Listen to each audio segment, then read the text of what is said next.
Hi, greetings in Jesus' name.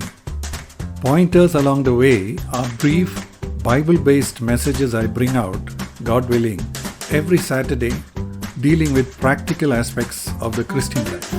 I hope they will be a blessing to you. You can visit my website at www.c-n-c.org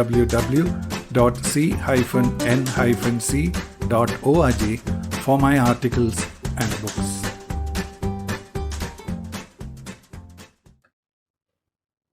This is pointer number 905, and its title is Why Grace Should Not Be Hyped.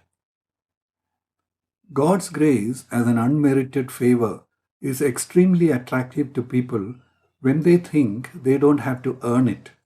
Every wrong thing they have done is freely covered, and nothing they do now can remove this grace over their life. The worst of criminals will be happy to hear of this grace, and they appeal to the president's pardon as a matter of course. But this is to abuse grace. Even among Christians who have had the opportunity to receive grace from God at some point in their life, there are many who have not thought through the implications of grace. For them, grace is just like God overlooking their sins. One way they show their misunderstanding is by demanding grace from others for wrong they have done to them and getting angry when they don't give it. A typical misinterpretation of grace is in terms of making out God to be totally gracious, ignoring all the other characteristics of God, such as righteousness, justice, and impartiality. People expect Him, in effect, to just overlook or ignore sin because He is a God of grace. But of course, He cannot be unrighteous or unjust even when He is being gracious. In order to show grace to us, He had to satisfy His justice by placing the punishment of our sins upon His Son, Jesus Christ. Another part of His righteousness is that He cannot forgive anyone just because He wants to. We have to acknowledge our sins before Him, accept that we deserve death as our punishment, and only thus become eligible to receive this grace. Because of a one-sided preaching of grace that is going on, many people do not get to understand the balance of justice in God's dealings with them. They begin to expect forgiveness without repentance. They imagine that no matter how they live now, God's grace will cover them. They don't see any need to repent now when they sin. They don't confess their sins or seek to keep their heart right before God at all times.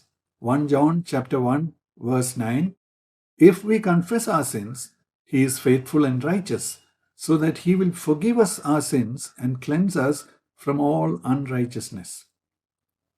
They don't seek to overcome temptations so that sin will not be allowed to rule over them.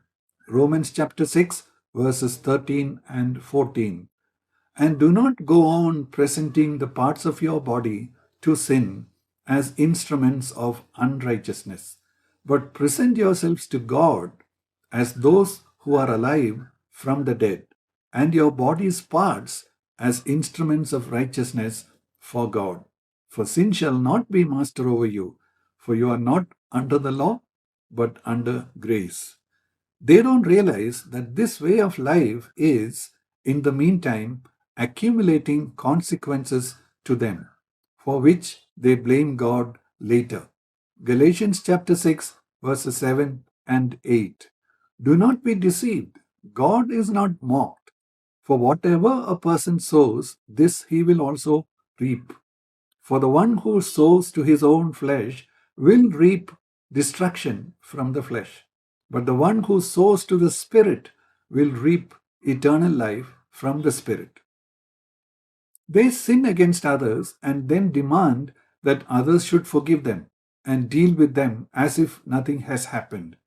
When that doesn't happen, they call these others legalistic and ungracious. Suddenly, the focus reverses and the victim becomes labeled as the perpetrator. Grace is a free gift from God, without being based on any merit on our side. If it was not, then we could have demanded it. Romans chapter 4, verse 4. Now, to the one who works, the wages are not credited as a favor, but as what is due. But at the same time, we must not forget that God had to make an unimaginable sacrifice in order to become able to give it to us as a free gift. Let us make sure we have personally received this grace with the acknowledgement before God that we don't deserve it.